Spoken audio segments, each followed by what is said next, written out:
Some Native Americans said it was a benevolent spirit. Others said it terrorized their tribes, snatching villagers and flying off with them.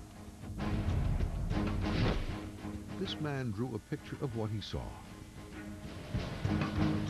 This man says it was as big as a small plane. This man used a telephone pole as a size reference. And this man, Marlon Lowe, says that when he was 10 years old, a giant bird plucked him from the ground and tried to fly off with him. It had a 15-foot wingspan on it. I mean, it was huge. But the only bird of prey known to feed on human flesh is the African crowned eagle. Could this raptor have attacked Marlon Lowe in Illinois in 1977? I'm HDN meteorologist Dr. Joe Sobel. Dr. Joe Sobel is a forensic meteorologist who studies the impact of weather systems. He says birds often follow the rising currents of air just ahead of thunderstorms. Well, thunderstorms, of course, are the result of rapidly rising air currents. Birds will catch that rising current of air and travel along with the thunderstorm. Sobel thinks the Native American thunderbird legend may have come from this behavior. Year after year and episode after episode, the birds would be seen flying the updrafts in front of a thunderstorm, and then following that would come the thunder and the lightning and the wind and the rain. Sobel says storms have been known to alter the flight paths of migratory birds. And although the crowned eagle is not a migratory bird, theoretically it is possible for a bird to travel long distances if caught up in a large storm. There may be another explanation for the cluster of sightings in the 1970s, an ocean atmospheric phenomenon. Now, interestingly enough, in the late 70s, in fact, in 1977-78, there was a strong El Nino. An El Nino can cause directional changes in prevailing trade winds along with their intensity. If they were to come up from South America through Central America, could easily get diverted by this subtropical jet stream, perhaps a little farther east than they normally would.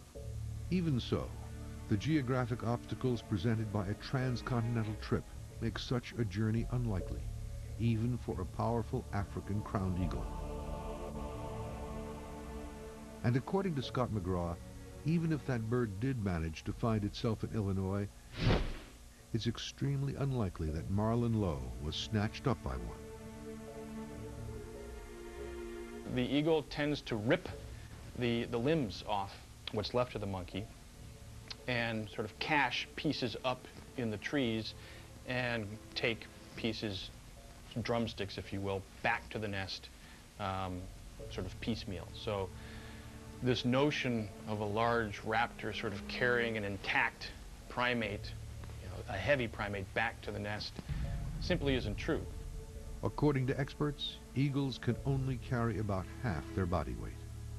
In order for a bird to pick up and carry a 65-pound boy, it would certainly have to be a very large bird. So we're talking 150, 160-pound bird.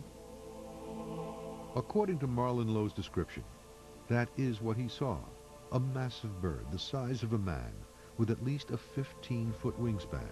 It looked like a condor, but behaved like a raptor. But no living bird has been identified that fits this description.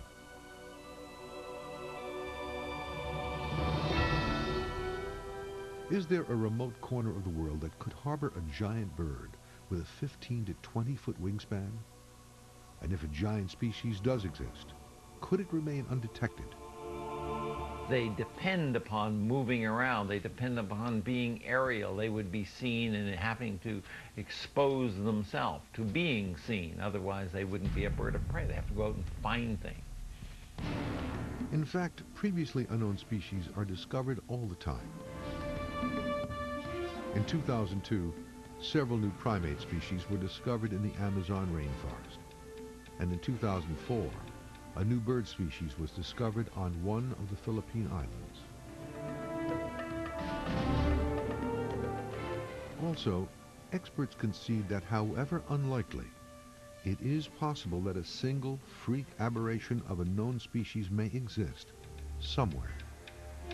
Every once in a while, there'll be some genetic problem, a mutation of some kind that will trigger something that an individual creature will get huge. I mean, there are several huge people, there are several huge steers, and that happens on occasion. So giganticism among individuals is rare, but it does on occasion happen.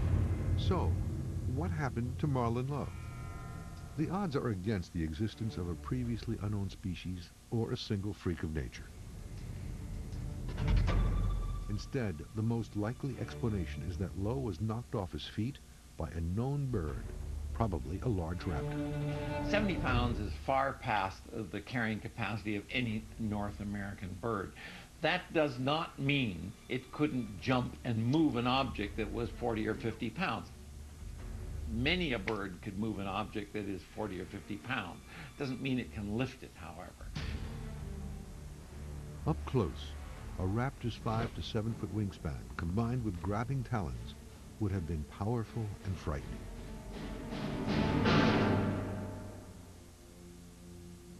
As he has for 30 years, however, Marlon Lowe insists that he was picked up and carried by a bird too big to be an eagle or a turkey vulture. Well, I'm sorry to say, it did happen to me. History proves that giant birds did live at one time. The sheer number of contemporary sightings indicates that people have seen, or believe they have seen, something ominous in the skies above. I was just happy to make it to the car safely without being attacked. I struck one for the Cherokee people, and I filmed a living legend. But I remember everything every day to the T, you know. I remember what happened to me. I had nightmares for a long time there. There are possibly hundreds of these Thunderbird sightings on record in modern times. We cannot totally ignore the possibility that they do exist.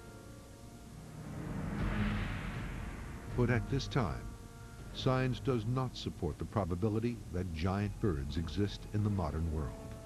To find a new species in the heartland of the United States is pretty improbable. That would be very exciting, to notice something that isn't in the guidebooks. Until there is hard evidence, native storyteller Duke Addicks suggests this. So there's all kinds of stuff we believe in that doesn't have any scientific proof behind it.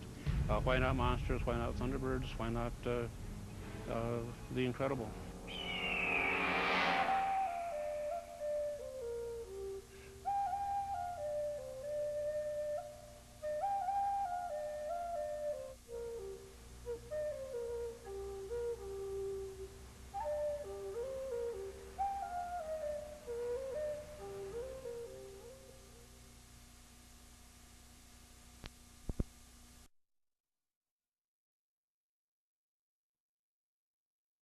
Traveled all over the